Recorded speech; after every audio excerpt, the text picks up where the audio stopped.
Okay, here we are down the end of Alberton Road at the Logan River Boat Ramp.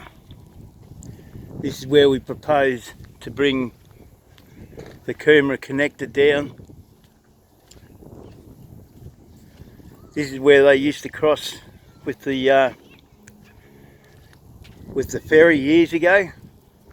You can see the big tie-up points here from many moons ago. They used to use this to drag the ferry across, and it's the same on the other side at Ferry Road. What I envisage is this could be built up across through here and have a nice big bridge crossing here, similar to what you've got down at Tweed Heads. It has to be a relatively high bridge to accommodate these tall masted yachts that like to come in here and moor in this area.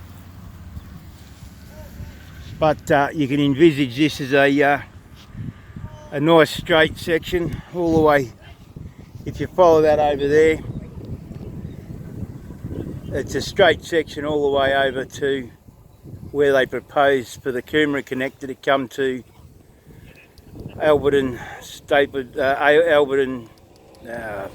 Stapleton Jacobswell Road, and you could run it straight through here and have a nice build up starting back there at the end of the cane fields. It would run through here and have a nice bridge here. I know it's going to upset some people, but it doesn't matter where this freeway goes, you are going to upset people.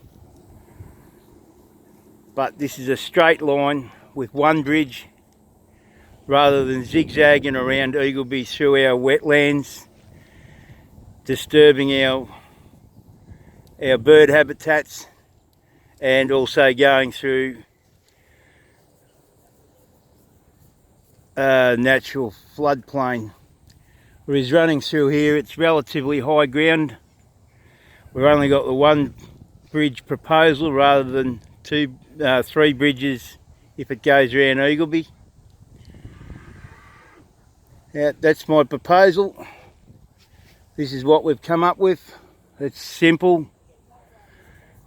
It's using common sense. And that's it. Thanks for listening. Bye.